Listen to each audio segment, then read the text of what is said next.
Welcome back to our reflections on the Sunday Gospel, and today we're about to celebrate the feast of Feast of All Souls, and we will just reflect on the text that's here: the son of the widow of Nain being cured.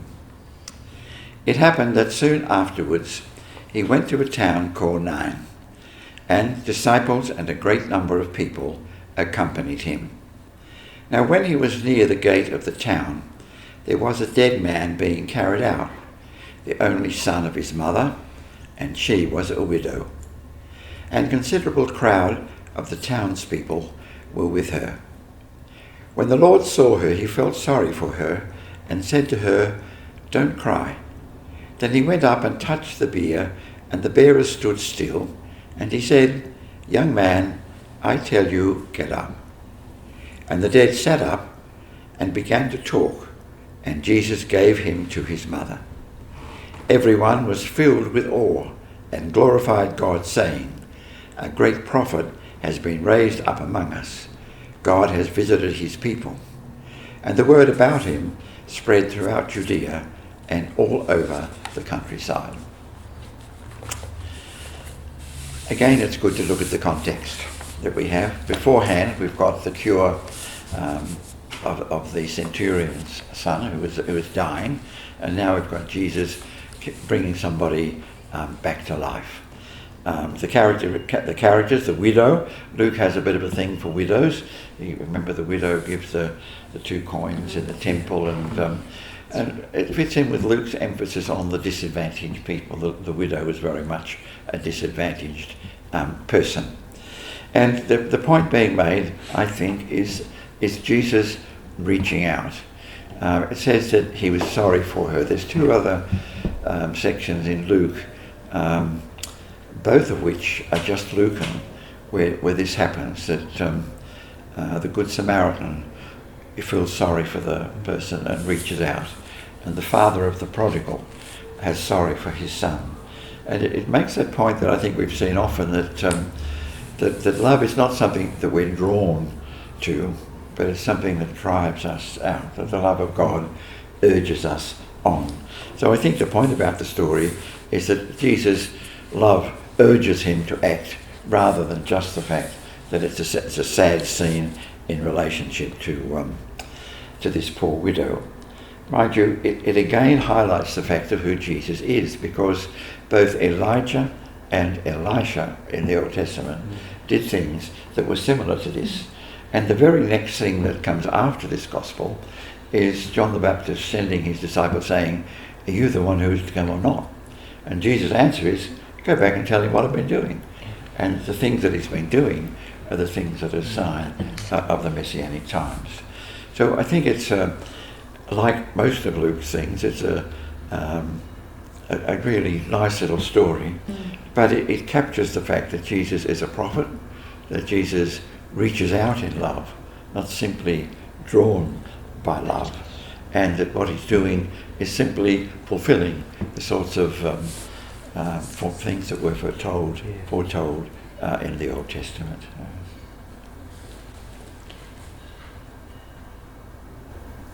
I have to say, it's once again for me one of those smaller within the context of Luke, because it has so many things about raising from the dead, and he gives the son back to the mother, like that idea of, giving.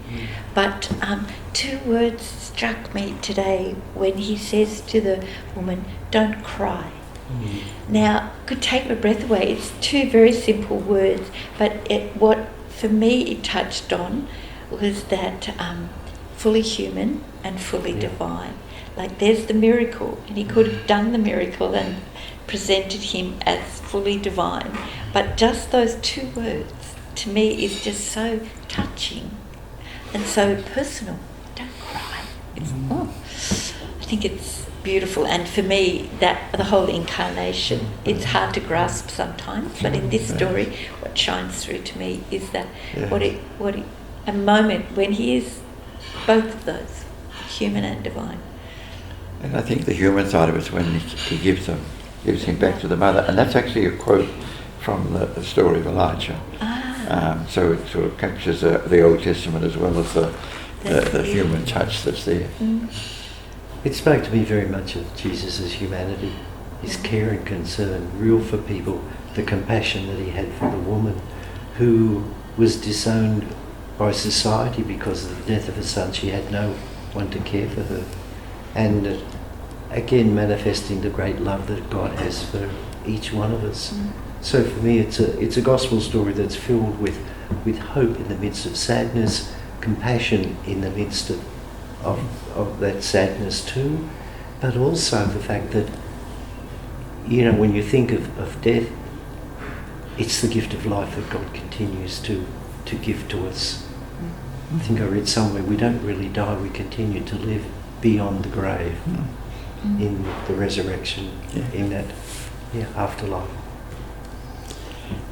We invite you now to look at the text and not ask the question of what is Luke saying, but what is the Lord saying to you? That this is an encounter with Jesus. You're not here to sort out the literal sense, but you're really asking, what could the Lord be saying to you in this encounter?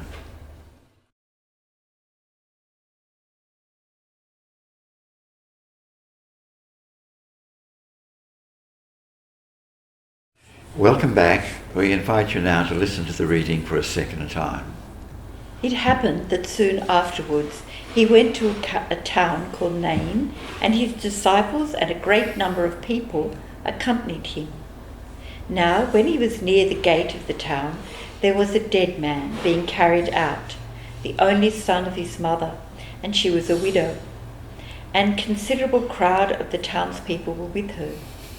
When Jesus saw her, he felt sorry for her and said to her, "Don't cry." Then he went up, touched the bear, and the bear stood still. And he said, "Young man, I tell you, get up."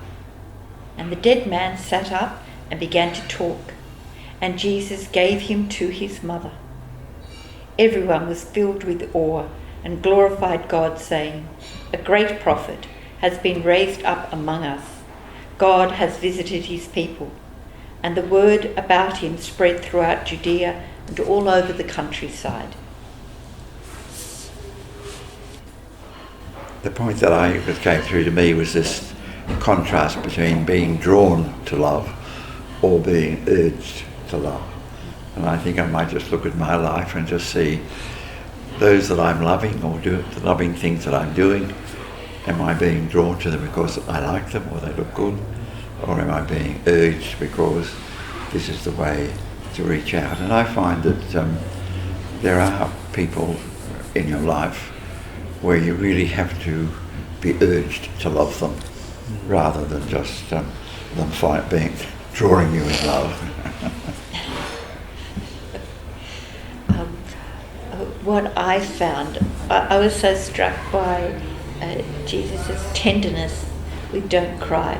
I suppose I'd like to ponder how I express my faith. Do I have that personal kindness when I'm involved in my conversations or conversations around faith?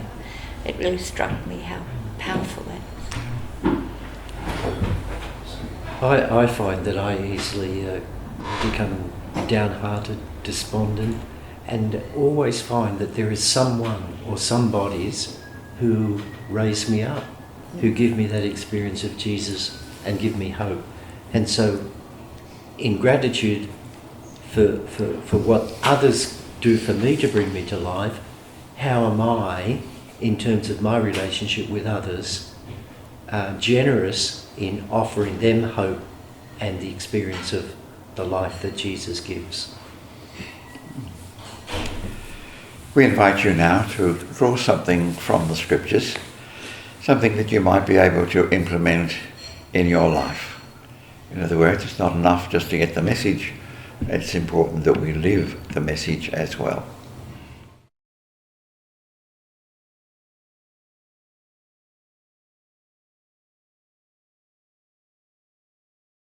Let us pause for a moment in prayer to ask for the grace and the courage that we need to implement what we have chosen.